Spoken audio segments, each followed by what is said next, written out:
सबसे पहले practice practice practice, जितनी ज्यादा प्रैक्टिस हो सके आपको उतनी ज्यादा प्रैक्टिस करनी चाहिए।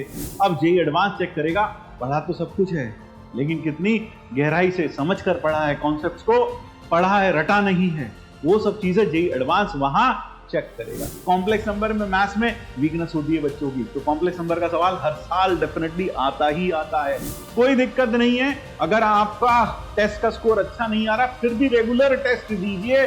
तो जेई एडवांस के जो प्रीवियस ईयर प्रॉब्लम्स की बजाय प्रीवियस ईयर पेपर्स हैं उन्हें अटेम्प्ट करिए। यानी मैथ्स में, फिजिक्स में, केमिस्ट्री में एक मिनिमम स्कोर आपको लाना पड़ता है, तभी आप जेई एडवांस क्वालिफाई कर पाओगे। हेलो प्यारे बच्चों, सभी को मेरी तरफ से हमेशा की तरह जय श्री कृष्ण, राधे राधे। तो आज हम बात करने वाले हैं most important things to follow for JEE advance. JEE advance जैसा कि आप सब जानते हैं 26 मई को है, यानी हमें किस तरह से पढ़ाई करनी चाहिए ताकि हम जेई एडवांस छोड़ पाए एक अच्छी रैंक के साथ, एक अच्छे स्कोर के साथ। तो चलिए आइए बात करते हैं कि क्या क्या करना चाहिए। सबसे पहले प्रैक्टिस प्रैक्टिस प्रैक्टिस, जितनी ज्यादा प्रैक्टिस हो सके आपको उतनी ज्यादा प्रैक्टिस करनी चाहिए। यानी थ्योरी तो आप पढ़ ही रहे हैं, वो तो आपने डेफिनेटली जब आपने जेई मेंस क्वालिफाई करने के बाद आप जेई एडवांस लेवल तक पहुंचे हैं, तो यह एज्यूम किया जा सकता है कि आपने बहुत सारी की सारी थ्योरी बहुत अच्छे से डेफिनेटली कवर कर रखी होगी। तो अब जो है, अब आपको मेनली उस थ्योरी के एप्लीकेशन पार्ट पर क्या करना है, फोकस करना है। जितना ज्यादा आप एप्लीकेशन पार्ट पर फोकस करेंगे उतना आपका अच्छा जेई एडवांस होगा। तो जितनी ज्यादा प्रैक्टिस करेंगे उतना बेटर रहेगा। सब प्रैक्टिस का मतलब यह है कि एक अच्छे लेवल के वैरायटी ऑफ प्रॉब्लम्स अगर आप सॉल्व करेंगे तो बढ़िया रहेगा। एक ही तरह के प्रॉब्लम्स 4 करने की बजाय आप 4 डिफरेंट तरीके के प्रॉब्लम्स करें, that would be very beneficial for JEE advance. तो जेई एडवांस में प्रैक्टिस भी कैसी, with variety of concepts and variety of problems. यानी ऐसा ना हो एक ही कॉन्सेप्ट के ऊपर बेस्ड हम 2, 3, 4 प्रॉब्लम कर लें। उससे अच्छा है कि हम मल्टी कॉन्सेप्ट्स प्रॉब्लम को सॉल्व करने पर थोड़ा ज्यादा फोकस करें, जहां पर कुछ नया सोच लग रहा हो, जहां पर कुछ नया कहना चाहिए एप्लीकेशन आपको देखने को मिले। ऐसे क्वेश्चन सच में बहुत इंपॉर्टेंट होते हैं, और ऐसे क्वेश्चन आपने जब अपने पूरा का पूरा आपने जेई की तैयारी की उस दौरान आपकी क्लासेस में भी ऐसे कुछ क्वेश्चंस डेफिनेटली टीचर्स ने कराए होंगे। तो उन क्वेश्चंस को अच्छे से प्रैक्टिस करिए, और साथ साथ जहां भी ऐसे नए क्वेश्चंस मिले आप उनको कर डालिए, प्रैक्टिस कर डालिए। क्योंकि उसका कारण यह है कि जेई एडवांस में जब क्वेश्चंस आएंगे तो डेफिनेटली वह कुछ नए कॉन्सेप्ट्स के ऊपर, नए सोच के ऊपर, नई thinking, out of the box thinking जिसको कहते हैं, उसके ऊपर बेस्ड होंगे। तो जितना आप ये out of the box thinking का यूज करेंगे क्वेश्चंस को करने में, उतने ही आपके सफलता के चांसेस वहां बढ़ते चले जाएंगे। इसलिए प्रैक्टिस करिए विद वेराइटी ऑफ प्रॉब्लम्स। और ध्यान रखिए, निचोड़ यही हुआ, एक ही कॉन्सेप्ट पर बेस्ड 4 सवाल करने की बजाय 4 अलग अलग सवाल किए जाएं, जहां कुछ नया कॉन्सेप्ट या नई out of the box thinking लग रही हो। फिर बात करते हैं don't leave topics. JEE mains में बहुत सारे बच्चों का ये रहता है कि सर हमने ये टॉपिक छोड़ दिया, लेकिन चलो फिर भी हमारा जेई एडवांस के लिए क्वालिफाई हम कर गए। लेकिन जेई एडवांस में अगर आप टॉपिक छोड़ते हैं, कम से कम मैथ्स में मैं कह सकता हूं it may be hazardous. Why? Because mathematics as a subject, या फिर जहां तक फिजिक्स केमिस्ट्री भी है, तो सब चीजें इंटरकनेक्टेड हैं। जैसे कि अगर मान लीजिए कोई सोचता है कि मैं क्वाड्रेटिक इक्वेशन छोड़ दूं, बहुत आसान है, ये पूरा का पूरा छोड़ देता हूं, कोई दिक्कत नहीं है, मुझे बहुत मुश्किल लगता है तो मैं छोड़ देता हूं। तो आप सोच रहे हैं कि क्वाड्रेटिक से सवाल भी नहीं आता तो क्या दिक्कत आएगी। लेकिन आप ये बात समझेंगे, क्वाड्रेटिक का कॉन्सेप्ट कई बार वेक्टर 3D, कई बार एप्लीकेशन ऑफ डेरिवेटिव्स, है ना, और कई बार अलग अलग, जैसे डिफरेंशियल इक्वेशन हो गया या फिर एरिया अंडर द कर्व हो गया, इस तरह के चैप्टर्स में भी कहीं ना कहीं यूज हो जाता है ना। जैसे इंटीग्रेशन हो गया, वहां भी यूज हो जाएगा। तो आप पाएंगे आपने एक चैप्टर नहीं छोड़ा, आपने एक तरीके से बाकी सारे चैप्टर्स को एक तरीके से आपने क्या कर दिया, वीक बना दिया। तो आपको भले ही लगता है कि आपने कोई चैप्टर छोड़ा या फिर कोई टॉपिक छोड़ा, तो सिर्फ यह टॉपिक छोड़ने से कोई खास फर्क नहीं पड़ेगा। फर्क पड़ता है क्योंकि चीजें कनेक्टेड होती हैं, और कौन सा टॉपिक कहां किस चैप्टर में यूज हो जाए। यानी हम ये नहीं मान सकते कि सीक्वेंस सीरीज सिर्फ सीक्वेंस सीरीज में ही यूज होता है। सीक्वेंस सीरीज में be used in a variety of chapters, कहीं पर भी यूज किया जा सकता है। आईआईटी इसी बात में मेहनत हासिल रखता है कि सीक्वेंस सीरीज को उठाकर क्वाड्रेटिक के साथ जोड़कर आपको हो सकता है वो एक नया सवाल बनाकर दे दे। तो इसलिए जितना कोशिश हो टॉपिक्स छोड़ने का मत सोचें, क्योंकि एडवांस जेई मेंस और एडवांस के जो दोनों पेपर होंगे उन दोनों के डिफरेंस को हमें बहुत अच्छे से समझना चाहिए। डिफरेंस क्या है? JEE mains checks the width of your knowledge, यानी कि उसका सिलेबस आपके पास है, आप और लगभग जो आपके पास वहां 30 प्रॉब्लम्स आते हैं जिसमें से आपको 25 करने हैं, 30 प्रॉब्लम्स में वो लगभग हर चैप्टर को टच अपॉन कर ही लेते हैं। शायद ही कोई ऐसा चैप्टर होगा जिसको वो टच नहीं करते। वहां जेई मेंस में आप पाएंगे हर टॉपिक से कोई ना कोई क्वेश्चन आपको मिल जाएगा। तो आपको वो विड्थ ऑफ नॉलेज चेक करते हैं कि आपने पूरे सिलेबस को पढ़ा है या नहीं पढ़ा है, पूरे सिलेबस को पढ़ा है या नहीं पढ़ा है। तो ध्यान रखिए, mind my words, JEE mains checks the width of the knowledge and JEE advance checks the depth of your knowledge. यानी कि जेई मेंस ने एक बार आपके तैयारी का आपने क्या क्या पढ़ा है उसका विड्थ चेक कर लिया, सब कुछ पढ़ा है कि नहीं पढ़ा है। फिर जब उन्हें श्योरिटी हो गई कि आपने सब कुछ पढ़ा है, अब जेई एडवांस चेक करेगा पढ़ा तो सब कुछ है लेकिन कितनी गहराई से समझ कर पढ़ा है, कॉन्सेप्ट्स को पढ़ा है, रटा नहीं है, वो सब चीजें जेई एडवांस वहां चेक करेगा। तो इसलिए बिल्कुल तैयार हो जाइए कि कोई भी टॉपिक हमें छोड़ना नहीं है, क्योंकि किसी टॉपिक को गहराई से तभी पढ़ा जा सकता है जब उसके सब टॉपिक्स या दूसरे टॉपिक्स जो वहां यूज हो रहे हैं उनकी पूरी मालूमात आपको अच्छे से हो। इसलिए कोशिश करिए टॉपिक्स ना छोड़ें तो ज्यादा अच्छा है। ठीक है, तो अगर आपका कोई टॉपिक छूटा है तो आज ही उसे पूरा कर डालिए, डरिए मत, आगे बढ़िए। वैसे तो ऐसा होना काफी मुश्किल है क्योंकि क्या आपने कोई टॉपिक छोड़ा हो, क्योंकि आपने डेफिनेटली जेई मेंस क्वालिफाई किया है एक अच्छे परसेंटाइल के साथ। फिर work upon your weakness, work on your weakness, अपनी वीकनेस पर काम करें। जैसे कि कई लोगों की वीकनेस होती है सिली मिस्टेक्स। सर हम सिली मिस्टेक्स बहुत कर देते हैं। सिली मिस्टेक्स कैसे? सिली मिस्टेक्स में सर हमने 3+2 को किसी जगह 6 लिख दिया, कभी हमने 3+2 को सर कभी 1 लिख दिया। तो इस तरह की सिली मिस्टेक्स पर थोड़ा काम करें। जहां आपको लगता है एक pattern of silly mistakes definitely अभी तक आपको समझ में आया होगा कि आप इस तरह की मिस्टेक्स ज्यादा करते हैं, तो जैसे ही उस पैटर्न का कैलकुलेशन आए, उस पैटर्न के ऊपर कोई बेस्ड प्रॉब्लम आए, तो आप तुरंत अपने दिमाग में सजग हो जाए कि मैं अक्सर यहां गलती करता हूं और मुझे इसे सुधारना है, मैं वो गलती नहीं करूंगा। तो इसलिए अपने जो वीक एरियाज हैं, सिली मिस्टेक्स हो गई या फिर कोई ऐसा टॉपिक है जो आपने अभी पढ़ा तो है लेकिन आपने उसे ढंग से नहीं पढ़ा। ढंग से नहीं पढ़ा मतलब आपने प्रैक्टिस तो की है लेकिन थोड़ा ही ज्यादा प्रैक्टिस आप नहीं कर पाए, थोड़ी ही प्रैक्टिस किए। तो कोशिश करिए कि आप उसकी एक भरपूर प्रैक्टिस कर लें। ठीक है ना? तो यहां सबसे इंपॉर्टेंट हो जाता है अपनी वीकनेसेस पर काम करना, क्योंकि आईआईटी ध्यान रखिए सबसे ज्यादा वही चोट करता है जहां पर आपके कुछ टॉपिक्स को वीक होने की, मैक्सिमम बच्चों के टॉपिक्स को वीक होने की आशंका उसको होती है। उसको पता है कॉम्प्लेक्स नंबर में, मैथ्स में वीकनेस होती है बच्चों की, तो कॉम्प्लेक्स नंबर का सवाल हर साल डेफिनेटली आता ही आता है। प्रोबेबिलिटी कई बच्चों को, बहुत सारे बच्चों की वीक होती है, उसको पता है, इसलिए वह प्रोबेबिलिटी का सवाल लगभग हर साल देता ही देता है। भले कोई और चैप्टर छूट जाए लेकिन प्रोबेबिलिटी का सवाल आपको मिलेगा, कॉम्प्लेक्स नंबर का आपको सवाल मिलेगा, वेक्टर 3D से आपको सवाल मिलेगा। तो कहने का मतलब है अपने वीक एरियाज छोड़िए नहीं, fill up your weak areas, try to fill up your weak areas. अगर अभी भी बचे हैं तो उन पर काम करिए। ये मत सोचिए कि हम सिर्फ अपनी स्ट्रेंथ पर काम कर लेंगे, वीकनेसेस को छोड़ देंगे तो शायद वहां सब कुछ बढ़िया हो जाएगा। नहीं, क्यों? ये एक अलग चीज है, ये एक अलग गेम है, क्योंकि यहां पर सारी की सारी चीजें क्या होती हैं? इंटरकनेक्टेड होती हैं। तो mind my words, everything is interconnected. एक चैप्टर का असर आखिरी चैप्टर तक डेफिनेटली जाता ही जाता है। तो इसलिए कोई भी टॉपिक नहीं छोड़ेंगे और अपनी वीकनेसेस पर काम करेंगे। अगर कोई टॉपिक आधा अधूरा किया है तो हम उस पर डेफिनेटली मेहनत करके उसे और बेटर बनाएंगे। बेटर कैसे बनाएंगे? आपने वो टॉपिक अच्छे से उसकी थ्योरी कवर करिए, उसके ऊपर क्वेश्चंस प्रैक्टिस करिए, आईआईटी जेईई के पीवाईक्यूज डेफिनेटली प्रैक्टिस करिए, ताकि वो चैप्टर एक अच्छे, वो टॉपिक एक अच्छे लेवल तक आप प्रिपेयर कर पाए। ठीक है ना? तो वीक एरियाज पर जरूर से काम करना चाहिए। सिली मिस्टेक्स हैं उस पर काम करिए, टाइमिंग ज्यादा लग रही है उस पर काम करिए।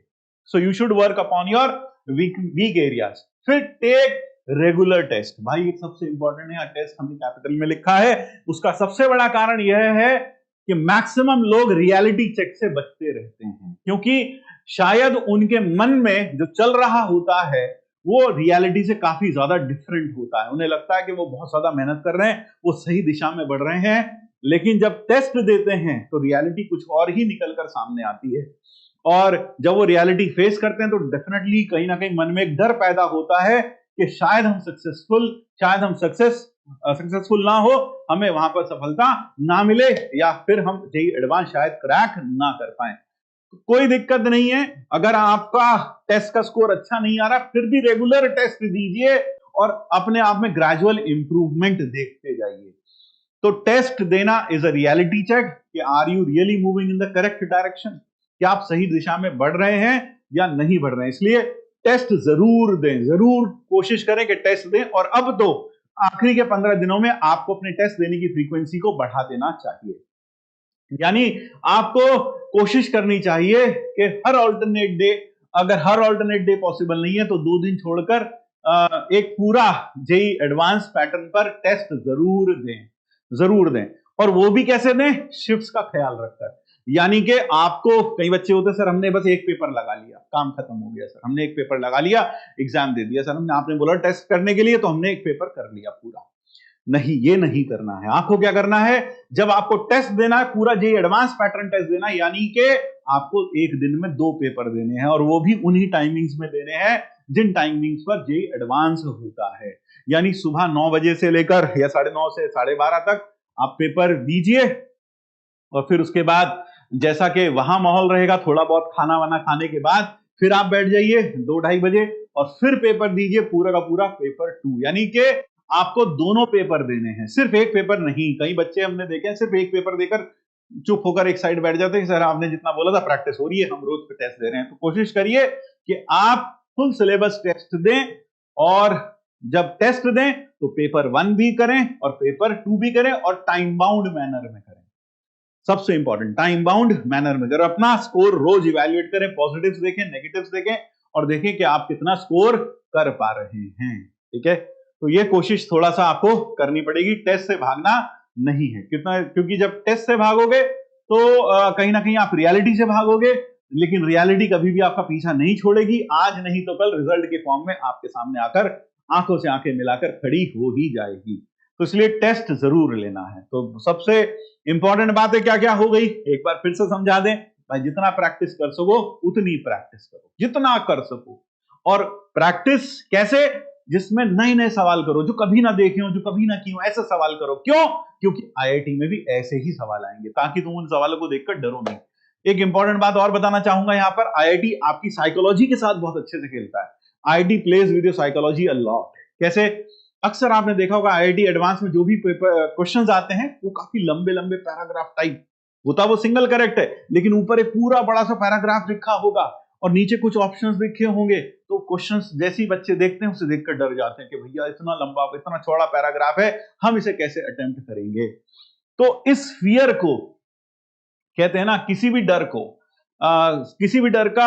दूर करने का सबसे अच्छा तरीका है आप उस डर का बार बार सामना करें, और वो बार बार सामना आप सिर्फ और सिर्फ टेस्ट देकर कर पाएंगे। तो टेस्ट की इंपॉर्टेंस को समझिए, इससे बहुत सारी चीजें आपकी बेटर होती जाएंगी।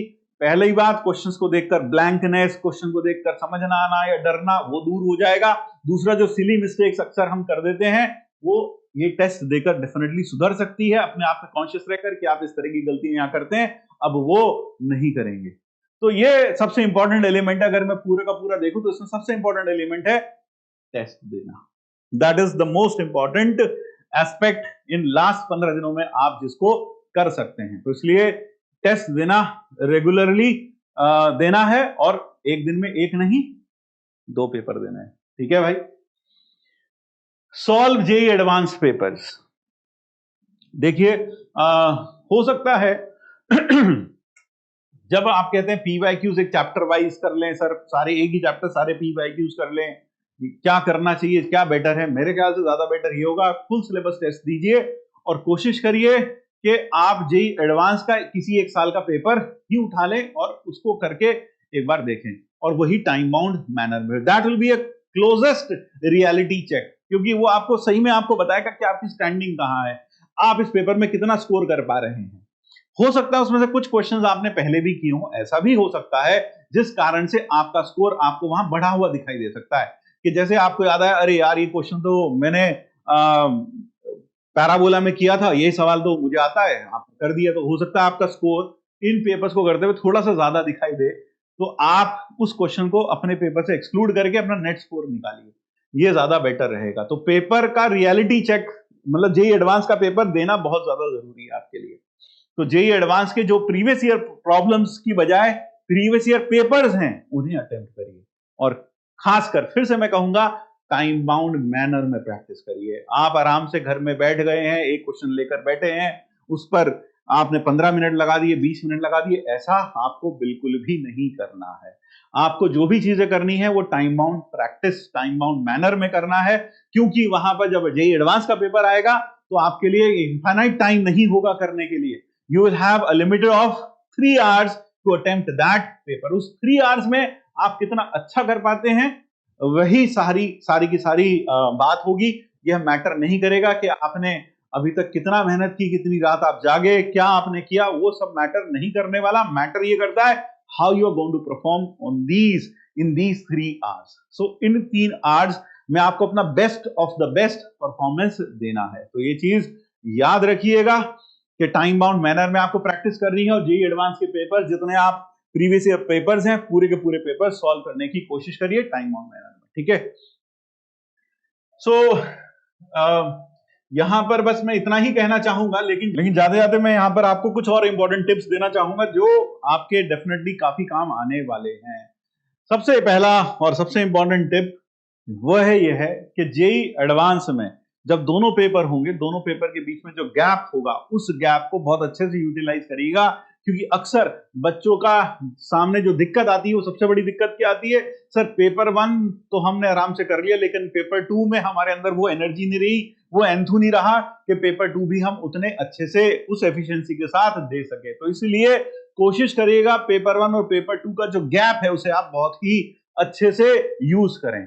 और यह जो यूज करना है यह आपको कैसे आएगा, रेगुलर प्रैक्टिस से आएगा। जो आप टेस्ट देंगे, मैंने आपको बोला पेपर 1 और पेपर 2 जरूर देंगे, तो बीच में जो गैप होगा उसमें कोशिश करिएगा कि आप एक छोटा सा, अगर हो सके तो पावर नैप जरूर ले लें, आंख बंद करके लेट जाएं, 10 या 15 मिनट का एक पावर नैप जरूर ले लें। इनफैक्ट जहां भी आपका एग्जाम होगा, जिस भी सेंटर पर आपका एग्जाम होगा, अगर आप उसके नियर बाय प्लेस पर कहीं किसी होटल में रुके हैं या फिर किसी आपके घर के पास ही सेंटर है, तो आप यह कोशिश करिएगा बीच में 10 से 15 मिनट का पावर नैप जरूर ले लिया जाए। It will really work, it will definitely rejuvenate you for paper 2। और जो मैं कह रहा हूं आप इसे आजमा के देखिएगा आज ही। कैसे, जब आप पेपर 1 कर लें उसके बाद पेपर 2 की बारी आए और पेपर 2 आपको डेजिग्नेटेड टाइम पर शुरू करना हो, तो बीच में एक छोटा सा पावर नैप जरूर लीजिएगा, 10 से 15 मिनट का, ज्यादा समय नहीं, 10 से 15 minute. It will really help you a lot, और आप पाएंगे पेपर 2 भी आप उसी एफिशिएंसी और उसी एनर्जी के साथ वहां दे पाएंगे। पेपर 1 और पेपर 2 के बीच में सर हमें क्या खाना चाहिए, क्या नहीं खाना चाहिए, यह भी मैं बता दूं आपको। पेपर 1 और पेपर 2 के बीच में आपको कभी भी बहुत हैवी खाना नहीं खाना चाहिए। You should have light food, हो सके तो खिचड़ी बहुत अच्छी रहेगी खाने के लिए। That will be, it will be a very good food for the break. क्यों? क्योंकि अगर आप सोचते हैं आप छोला भटूरा खा लें, छोला कुलचा खा लें या फिर ऐसी कोई भी चीज खा लें, तो होता क्या है, जब आप ऐसी हैवी चीजों को खा लेते हैं तो आपका ब्रेन उस समय पेपर 2 के वक्त शायद उतनी एफिशिएंटली काम नहीं कर पाए, क्योंकि इन सब चीजों को डाइजेस्ट करने में ऑक्सीजन की जरूरत होगी, और वह ऑक्सीजन आपको पता है बॉडी में सबसे ज्यादा ऑक्सीजन हमारा ब्रेन यूज करता है। तो वो ऑक्सीजन डेफिनेटली बॉडी क्या करेगी, आपके डाइजेशन की तरफ डाइवर्ट कर देगी, and brain will not get enough of oxygen and you will feel sleepy. यही कारण है खाना खाने के बाद अक्सर नींद आती है। इसलिए पेपर 1 और पेपर 2 के बीच में जो गैप मिले उसमें लाइट खाना खाना चाहिए, और साथ में एक पावर नैप जरूर लेनी चाहिए। फिर एक और इंपॉर्टेंट टिप, अगर मान लीजिए मेरे पास वहां इंपॉर्टेंट एक कॉम्प्रिहेंशन प्रॉब्लम आता है जिसमें 2 पार्ट्स हैं, मैंने पहला पार्ट कर लिया, दूसरा पार्ट मैंने देखा मुझे समझ में नहीं आ रहा, तो अक्सर बच्चे क्या करते हैं, उस पार्ट पर अटके रह जाते हैं, क्योंकि पहला पार्ट बन गया, दूसरा पार्ट उनसे नहीं बन रहा, तो वो उसको खूब कोशिश कर करके उसे बनाते रहते हैं, और उसमें 15 से 20 मिनट गुजर जाते हैं, और जब वो घड़ी देखते हैं तो उन्हें समझ में आता है कि 15 से 20 मिनट हमारे जा चुके हैं, लेकिन नतीजा कुछ नहीं निकला, जिसके कारण से घबराहट बढ़ती है। तो ध्यान रखें, वहां पर आप यह सिद्ध करने नहीं गए हैं कि आप एक बहुत बड़े विद्वान हैं, आप बहुत बड़े एक बहुत ज्यादा इंटेलिजेंट स्टूडेंट हैं, ऐसा कुछ सिद्ध करने नहीं गए हैं। आपका मेन मकसद है वहां मैक्सिमम कहना चाहिए मैक्सिमम स्कोर बटोरना आपका मकसद है, मैक्सिमम मार्क्स बटोरना आपका मकसद है। कहने का मतलब कुल मिलाकर ये हुआ, अगर कॉम्प्रिहेंशन प्रॉब्लम है उसमें 2 या 3 पार्ट्स हैं, मुझसे 2 पार्ट बने, तीसरा नहीं बन पा रहा है तो छोड़िए और आगे बढ़ जाइए, क्योंकि उस पर 15 मिनट लगाने से बढ़िया है आप शायद उस 15 मिनट में 1 या 2 सवाल और लगा लेंगे। That would prove to be more beneficial. इसलिए किसी भी सवाल को वहां पर इज्जत का सवाल ना बनाएं। सबसे इंपॉर्टेंट मैसेज, किसी भी सवाल को वहां इज्जत का सवाल ना बनाएं। अगर आपको किसी सवाल में जरूरत से ज्यादा समय लग रहा है तो ज्यादा अच्छा यही होगा कि आप उसे छोड़कर आगे बढ़ जाएं। सेक्शनल कट ऑफ्स का भी बहुत अच्छे से ख्याल रखें। Sectional cut off JEE advance के पेपर्स में होता है, यानी मैथ्स में, फिजिक्स में, केमिस्ट्री में एक मिनिमम स्कोर आपको लाना पड़ता है, तभी आप जेईई एडवांस क्वालिफाई कर पाओगे।